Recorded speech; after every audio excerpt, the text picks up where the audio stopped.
Good morning students, I am Dr. Priyanka Bharara and welcome to my YouTube channel Royal Educational Services। मेरे इस YouTube channel में आपको engineering mathematics से जुड़ी हर problem का solution मिलेगा। साथ ही साथ में अदर फील्ड में यूज होने वाले मैथ्स के भी मैं वीडियोस अपलोड करती रहूंगी। तो आज हम देखेंगे solution of linear equations. Solutions of linear equation. Matrix inversion method को यूज करके हम नॉन होमोजीनियस लीनियर इक्वेशंस का आज सॉल्यूशन निकालेंगे। कौन सी मेथड हम यूज कर रहे हैं? इसमें हम यूज कर रहे हैं matrix inverse method. Matrix inverse method को यूज करके हम नॉन होमोजीनियस लीनियर इक्वेशंस के सॉल्यूशन निकालेंगे। अब जब हम सॉल्यूशन की बात करते हैं इसके, तो इसमें सॉल्यूशन कैसे आते हैं? यूनिक सॉल्यूशन आता है, इनफाइनाइटली मैनी सॉल्यूशन होते हैं और नो सॉल्यूशन आता है। कौन कौन सा आता है? एक होता है यूनिक सॉल्यूशन और बाकी कौन से होते हैं आपके? इनफाइनाइटली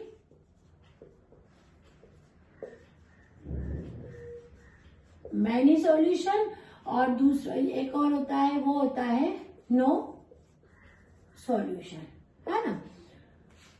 तो ये हमारी लीनियर इक्वेशन के सॉल्यूशन होते हैं। यूनिक सॉल्यूशन जब होता है जब डिटर्मिनेंट ऑफ ए जो है नॉट इक्वल्स टू 0 रहता है, और जब आपका determinant of A equals to 0 रहता है तो आपके पास में इन दोनों में से सॉल्यूशन की संभावना रहती है ना। अब जब हम लीनियर इक्वेशंस को मैट्रिक्स इन्वर्जन मेथड में यूज करते हैं तो हम सबसे पहले तो क्या लेके चलते हैं,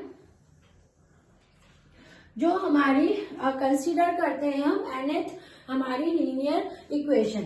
nth यानी a11 x1 plus a12 x2 up to an xn equals to b1। फिर आएगी a21 x1 plus a22 x2 up to an xn equals to b2। ये कहाँ तक जाएगा? ये n तक जाएगा, ठीक है। ये nth तक जाएगा, nth तक जाएगा ये, और यहाँ पर एक पूरा इसका सिस्टम बनेगा। अब हमें क्या करना है, ये जो n हमने इक्वेशंस ली है इसको मैट्रिक्स फॉर्म में करना है। तो मैट्रिक्स फॉर्म में इसका होता है ax is equals to b। ये जो फॉर्म होता है लीनियर इक्वेशन का मैट्रिक्स फॉर्म का रहता है। इसमें a का मतलब जो मेन आपको मैट्रिक्स है ना, वो उसमें रखना है। x का मतलब जो अननोन वेरिएबल्स हैं वो रहेंगे, और b मतलब इस साइड पे जो वैल्यूज हैं वो b मैट्रिक्स में आती है। जैसे इसी को मैं अरेंज करती हूँ तो यहाँ a बराबर तो देखो ये हो जाएगा a11 a12 अप टू, और ये a21 a22 ये है ना an1 an2 ये। तो ये देखिए अब ये आपकी a की वैल्यू हो गई जैसा मैंने बोला। अब x में क्या क्या जाएगा? ये जाएंगे आपके variable x1 x2 up to xn, है ना। और b में जो यहाँ देके रखा है इस साइड, तो ये क्या होती है b1 b2 up to bn तक वैल्यू। आ रही मेरी बात समझ में? तो ये मैट्रिक्स आपकी मतलब मैट्रिक्स इन्वर्जन मेथड में किसी भी इक्वेशंस को मैट्रिक्स में पुट करने का ये वाला तरीका होता है आपका। a की वैल्यू, x की वैल्यू, b की वैल्यू। a की वैल्यू जो मेन मैट्रिक्स बनता है, x की वैल्यू ये जो देके रखे रहते हैं ना x1 x2 ये सब यहाँ उठा के रख दो। इस साइड जो भी वैल्यू रहती है वो यहाँ पर रख दो। अब क्या होता है, हम जब भी कोई इक्वेशन सॉल्व करते हैं तो हमारा उद्देश्य होता है कि जो वेरिएबल है उनकी वैल्यू निकालना। तो डेफिनेटली इससे वेरिएबल की वैल्यू निकलेगी ना आपकी। तो इसमें हम क्या करते हैं, वेरिएबल की वैल्यू निकालते हैं। मतलब हम इसको लिखते हैं x is equals to a inverse b। जब आप इस फॉर्मेट में वो वैल्यू रख देते हैं a इनवर्स की और उसमें b का मल्टीप्लाई करते हैं, तो जो भी x की यहाँ पर एक्स वाई जो भी रहता है ना, उन अननोन्स की वैल्यूज आ जाते हैं। अभी हम इसको एक एग्जांपल लेके समझेंगे तो ये हमको पूरा क्लियर हो जाएगा, ठीक है। मैं एग्जांपल ले रही हूँ इसका। हमें दे के रखी है सॉल्व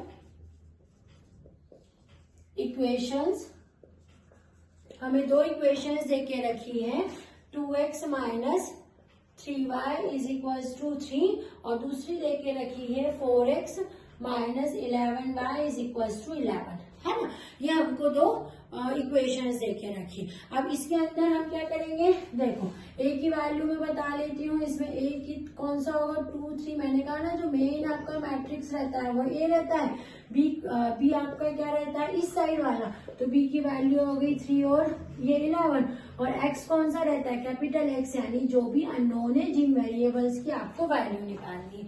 तो ये हमने इस तरह से इसको डिवाइड कर लिया। अब हम क्या करते हैं, इसमें ये वैल्यूज पुट करेंगे। इसमें देख लेंगे यहाँ पर कि यहाँ क्या ए इनवर्स निकालना है, तो हम यहाँ क्या लिख देंगे, find A inverse. A inverse find कैसे करते हैं, ए इनवर्स का फॉर्मूला होता है 1 में determinant of A adjoint of ए।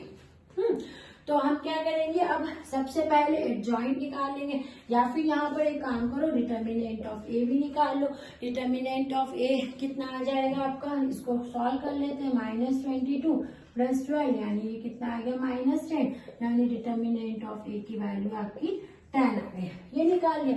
अब अपन क्या करते हैं, इसका एडजॉइंट ऑफ ए निकाल लेते हैं। एडजॉइंट के लिए हमको कोफैक्टर्स निकालने रहेंगे, ठीक है। तो हम क्या करते हैं, इसके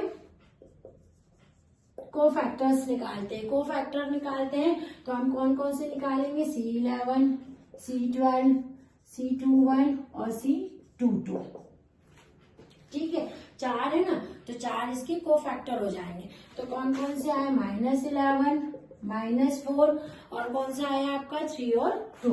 मेरे कोफैक्टर्स निकालने की जो पूरी मेथड है मेरे प्रीवियस वीडियोस में मैं बता चुकी हूँ। जिनको कोफैक्टर नहीं आते हैं वो उस वीडियोस को देख ले, तो आपको ये कोफैक्टर्स बहुत अच्छे से आ जाएंगे। तो ये हमने कोफैक्टर निकाल लिया। अब कोफैक्टर निकाल लिया तो हम क्या करेंगे, adjoint of A. Adjoint of A का मतलब होता है कि जो कोफैक्टर्स का आपका मैट्रिक्स निकला है उसका आप ट्रांसपोज कर देते हैं तो आपको एडजॉइंट जो है वो मिल जाता है। ये मेरा एडजॉइंट आ गया है, -11, 3, -4 और 2, ठीक है। अभी मेरे पास में देखो एडजॉइंट है, मेरे पास में डिटर्मिनेंट ऑफ ए है, तो ए इनवर्स निकालना मेरे लिए बहुत इजी हो गया क्योंकि मैंने यहीं पर मेंशन करके रख दिया था ए इनवर्स का फॉर्मूला। तो हम क्या करेंगे, now we find A inverse. क्या करेंगे, 1 में 10 डिटर्मिनेंट की वैल्यू और ये एडजॉइंट का मैट्रिक्स यहाँ पर मैं रख देती हूँ, ये रख दिया मैंने, ठीक है। अब क्या करेंगे अपन इसको, ये ए इनवर्स भी निकल गया। अब मैं ये सारी वैल्यूज उठा के यहाँ पर रख देती हूँ। मुझे तो इसकी वैल्यू चाहिए एक्स की, तो ये x is equal to A inverse यानी 1/10 -11, 3, -4 और 2। अब b की वैल्यू कितनी है मेरे पास में, यहाँ 3 और 11, ठीक है, रख दिया। अब क्या करेंगे, इसका मल्टीप्लिकेशन कर लेते हैं। इसका मल्टीप्लिकेशन हो जाएगा आपका x इज इक्वल टू 1/10 ऐसे ही रहने दो, -33 + 33 -12 + 22, ठीक है, कर लिया अपन ने। अब ये कितना आ गया आपका 1/10, ये तो 0 आ गया और ये 10 आ गया, है ना। अब इसको अंदर मल्टीप्लाई कर देते तो ये 0 और 1, यानी x इज इक्वल टू आ रहा है 0 और 1, और x की वैल्यू क्या थी, कैपिटल X की वैल्यू स्मॉल x और ये इस फॉर्म में थी, यानी मेरे पास में x इज इक्वल टू 0 आ गया and y is equal to 1, और x is equal to 0 and 1 is a required solution of given linear equation, है ना। तो इस तरह से आप इनवर्स मैट्रिक्स की इनवर्स मेथड को यूज करके किसी भी लीनियर इक्वेशन का सॉल्यूशन फाइंड कर सकते हैं। उसके लिए केवल आपको 2-3 चीजें याद रखनी पड़ेगी। एक तो आपको ये फॉर्म जो है याद रखना पड़ेगा कि इक्वेशन को ax = b के फॉर्मेट में डाल दें, फिर हमको अननोन की वैल्यू निकालनी है, यानी x is equal to a inverse b, मतलब x की वैल्यू निकालो तो ये इधर चला जाएगा, तो a इनवर्स b। अब इसमें आपको सब वैल्यू रखनी है। यहाँ पर ए इनवर्स निकालना है, ए इनवर्स निकलेगा आपका, ये मैंने यहाँ पर ए इनवर्स पूरा निकाल के रखा है।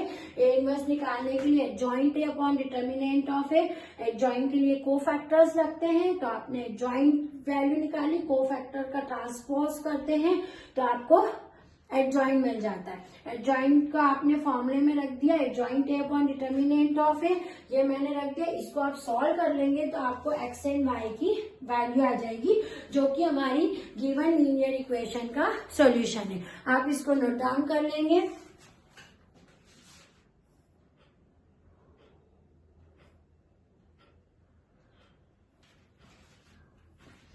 मेरा ये लेक्चर आपको पसंद आया है तो प्लीज इसको लाइक, सब्सक्राइब एंड फॉरवर्ड कीजिएगा।